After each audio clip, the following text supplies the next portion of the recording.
Hello and welcome back to another video and a new series. In this series, we'll be talking about the nervous system. I will go back to the circulatory system once in a while. So, for the first video of the series, I'll be talking about the lobes of the brain. Let's get started. Just like your heart has 4 different chambers, your brain has 2 different sides, the left hemisphere and the right hemisphere. And each of these hemispheres have 6 different lobes. 4 external and 2 internal. The external ones are called the frontal lobe, the parietal lobe, the occipital lobe, and the temporal lobe. And the internal ones are called the insula and the limbic lobe. Pretty straightforward. Let's get started with the frontal lobe. The frontal lobe is found in the front of the brain, as you can see, hence the name frontal lobe. It is the largest lobe in your brain. Every lobe has its own function or responsibility. The frontal lobe takes care of your executive functions, personality, decision making, concentration, attention span, memory, judging, etc. So your frontal lobe makes the decision of whether you should buy a strawberry ice cream or a vanilla ice cream. The frontal lobe contains things like the prefrontal gyrus, which can be found right here, somewhere about that area, and the premotor cortex, the prefrontal cortex, and many more major landmarks. We will talk about all these landmarks in the future videos, but today's video I'll be focusing on the lobes. So it's okay if you don't understand what the prefrontal gyrus does or what the prefrontal cortex does. That's okay.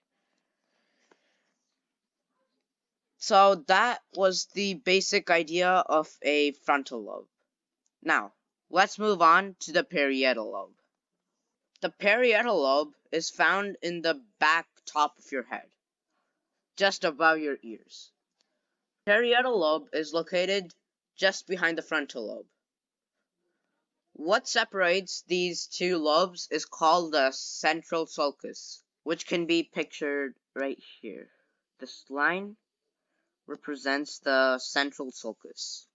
And the parietal lobe also has jobs like the frontal lobe. Your parietal lobe is responsible for sensation and perception, which is the ability to use your senses to be aware of your environment and your body. Your parietal lobe contains the postcentral gyrus and a few other landmarks. The postcentral gyrus is somewhere around right here. So that was basically the overall picture of the parietal lobe. Let's move on to the temporal lobe. The temporal lobe is located under the frontal lobe and the parietal lobe. This line right here, is the lateral fissure. And it's just a line that shows the end of the frontal and parietal lobe and the starting of the temporal lobe. Your temporal lobe is responsible for processing your auditory information. So, the music that you're listening to is processed in your temporal lobe. Or when you hear your mom yelling at you, that sound is processed in your temporal lobe, and then you know you're in trouble. And if you're listening to this video, your temporal lobe is processing everything that you're listening to and then storing it inside your brain. The temporal lobe also takes care of memory and emotions. The temporal lobe has the amygdala, and you might have heard this organ. The amygdala is responsible for producing fear. It helps us procrastinate. It causes PTSD and other emotion-related things. The temporal lobe contains the parahippocampal gyrus and other important landmarks. Those were some of the main facts about the temporal lobe. Let's move on to the occipital lobe. If you're looking at this video, then you're using your occipital lobe right now. The occipital lobe is primarily responsible for the processing of your vision. A problem with the occipital lobe can affect your vision and sometimes even cause blindness. The occipital lobe is located at the back of your brain, as pictured here. The perio-occipital sulcus is a line that separates the occipital lobe and the parietal lobe. You can't really see it right here, but because you have to look at it from a different view, but it will look something like this. And the occipital lobe also has the preoccipital notch, which is a notch that just shows where the temporal lobe ends and the occipital lobe starts. Those were some of the main functions of the temporal lobe. Now, let's move on to the internal lobes. Here we have the limbic lobe and the insula lobe. Let's start off by talking about the limbic lobe. The limbic lobe is located inside the temporal lobe, as you can see in this picture here. In order to look at the limbic lobe, you have to cut the brain down the middle.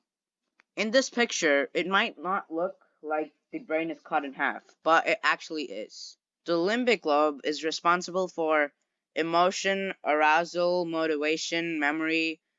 That was the basics of the limbic lobe. Let's move on to the insula lobe. To find the insula lobe, you will have to pry open the lateral sulcus or the lateral fissure.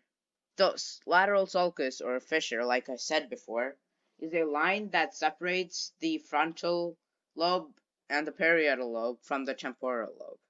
These dotted lines represent the lateral fissure.